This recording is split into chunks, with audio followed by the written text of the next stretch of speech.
Bonjour tout le monde.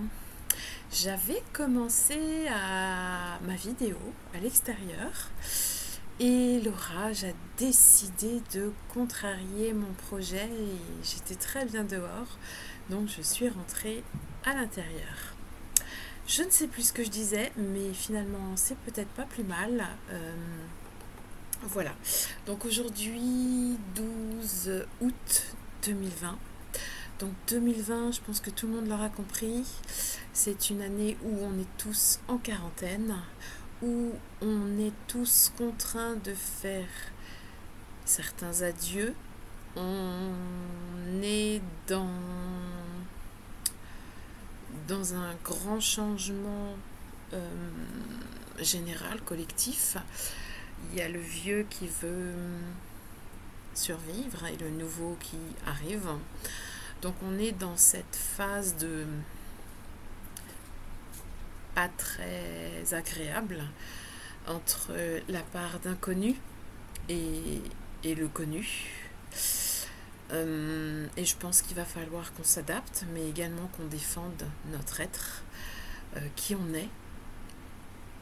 Mais pour ça, il va être important de se remettre en question.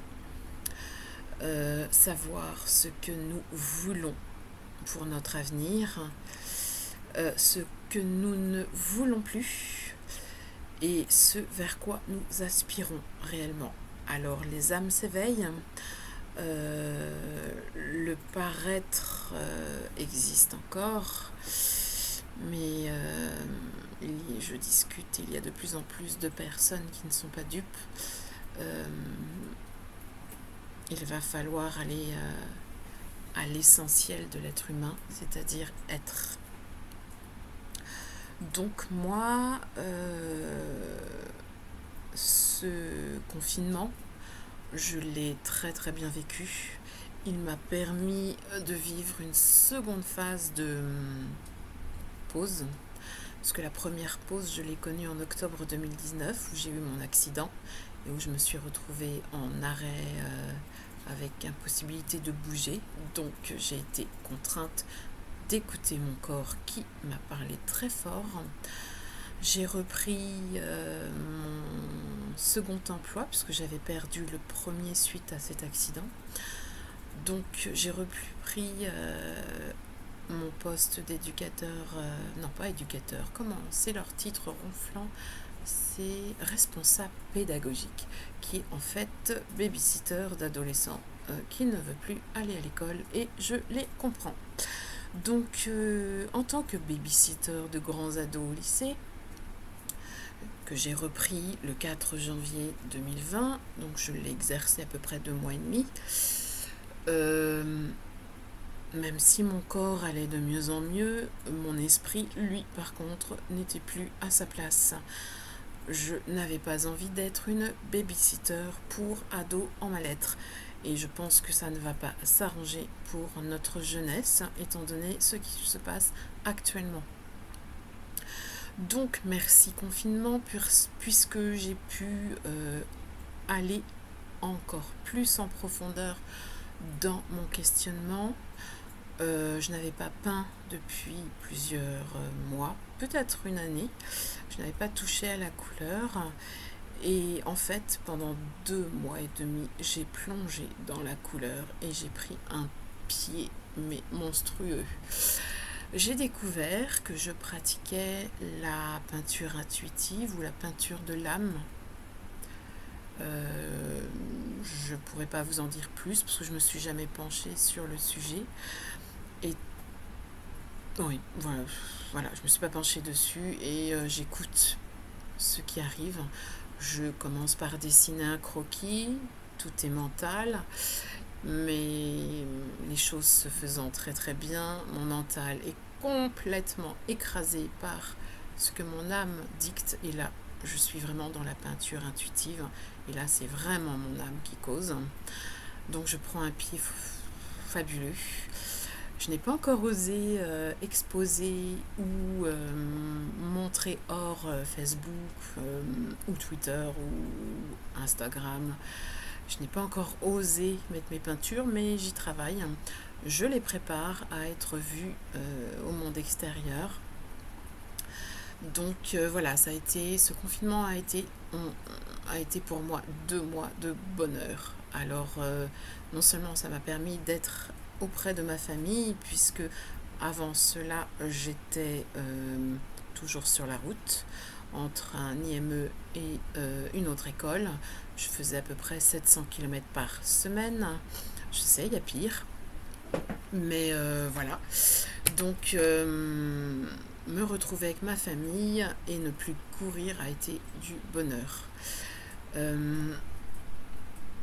Maintenant, le déconfinement terminé, septembre approchant, il n'est plus question que je retourne à ce poste, même si, entre guillemets, j'ai un revenu assuré, mais franchement, l'éducation nationale, avec ses 20 heures par semaine, si je vous disais ce que je gagne, je me suis retrouvée dans mon bureau avec un ado, qui roule en BMW et qui me disait mais pourquoi tu travailles encore, dame, pour le salaire que tu gagnes? Moi je gagne plus.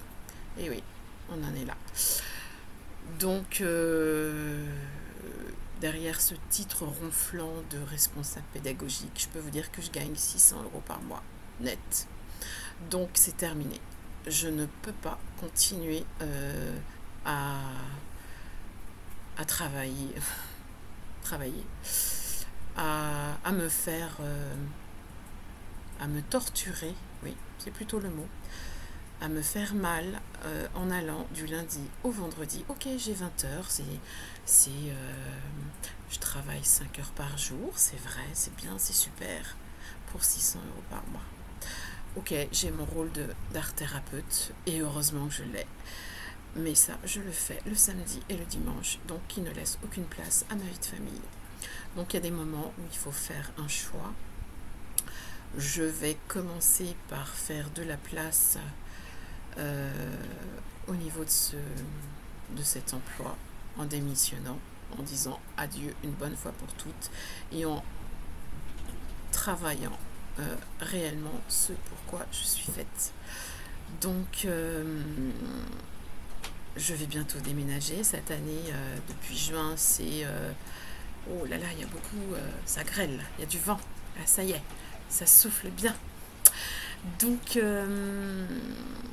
j'ai commencé par jeter, emballer dans des cartons, donner et vendre. Donc j'ai travaillé l'aspect extérieur.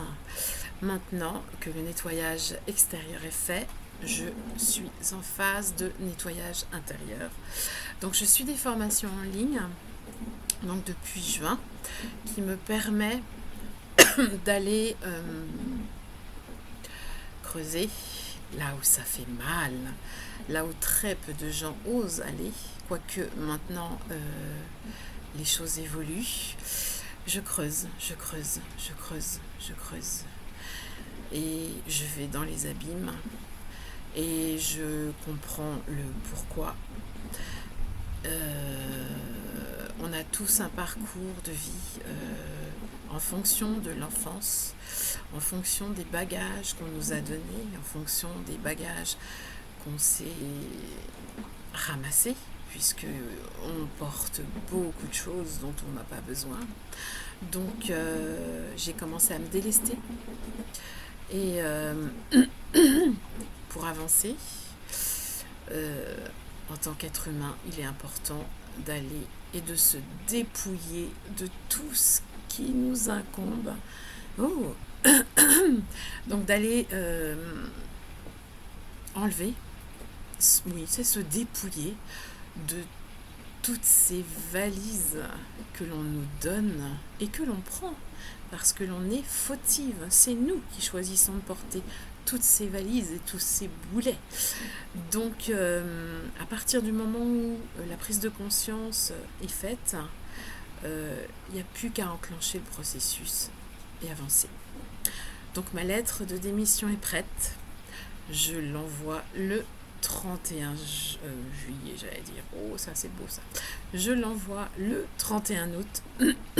Et à partir du mois de septembre, je commence mes séances de thérapie, d'art-thérapie, de musicaux, de danse-thérapie et autres. Je garde ma palette secrète. Je lance donc mes séances par le net parce que j'ai des gens qui m'ont demandé, qui sont assez loin de moi, qui m'ont demandé s'il était possible de suivre donc des séances d'art-thérapie. Et c'est vrai qu'avant ce confinement, jamais j'aurais pensé travailler de cette façon. Et j'ai découvert que finalement ça fonctionne. Après, je mettrai en place des regroupements. Alors, ça pourrait être un regroupement par mois ou au bout de 5 séances. Enfin, voilà, je suis en train de travailler 5 heures par jour ce coup-ci, mais pour moi, je prépare mes thématiques, puisque en art-thérapie, on travaille sur des thématiques, sur des problématiques. Donc, je mets ça en place. Et puis, je cherche aussi des lieux avec des yourtes, avec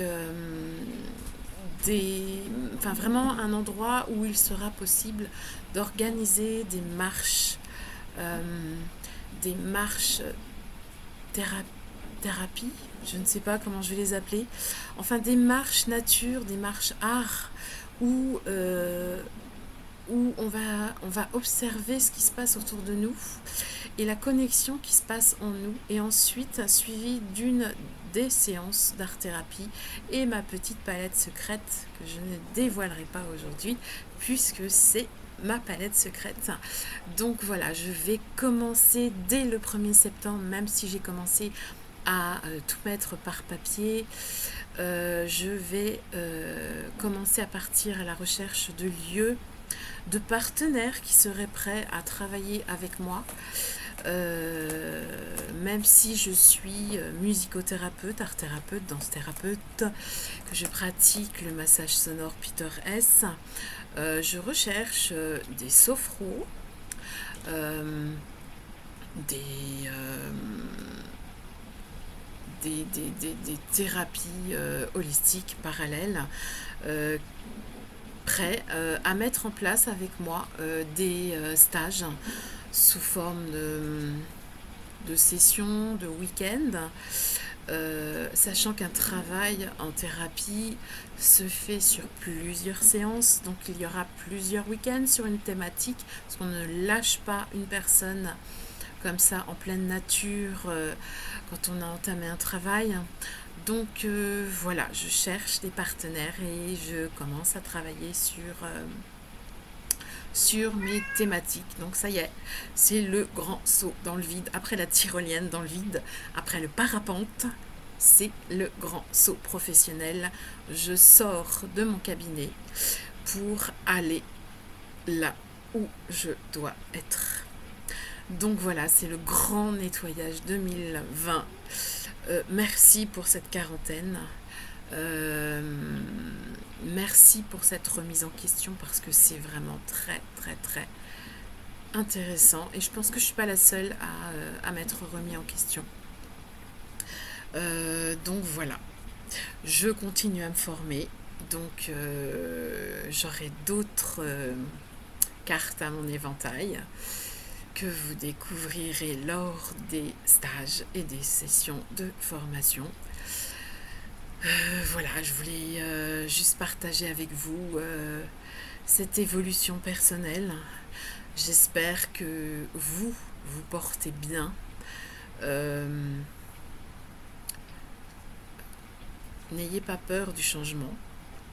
Je sais que cette cette transition que nous vivons tous, parce qu'on ne sait pas où ce gouvernement de pantin va nous amener, gardez cette lumière parce que de l'ombre naît la lumière. Et si vous vous tenez bien droit dans vos baskets, la lumière est là, l'ombre est à vos pieds et pas l'inverse. Donc, gardez le cap, vraiment, vraiment. Voilà. Je vous donne rendez-vous la semaine prochaine. Je ne sais pas du tout ce que je vais vous dire. Moi, je continue à travailler sur moi-même, sur ma purification intérieure et extérieure. J'ouvre les portes de l'abondance. Je pousse les murs qui m'étouffaient. Pourquoi se tenir dans un cabinet de thérapie enfermé alors que la vraie vie, la vraie connexion est à l'extérieur? Donc voilà, moi je suis en envol, je ne sais pas. Donc voilà, je vous fais un gros bisou, gardez le cap. Je vous souhaite plein de bonnes choses d'ici la semaine prochaine. Respirez, vraiment. Respirez autant de fois que vous en avez besoin. Le masque, laissez-le aux autres, vraiment. Je vous embrasse. À la semaine prochaine.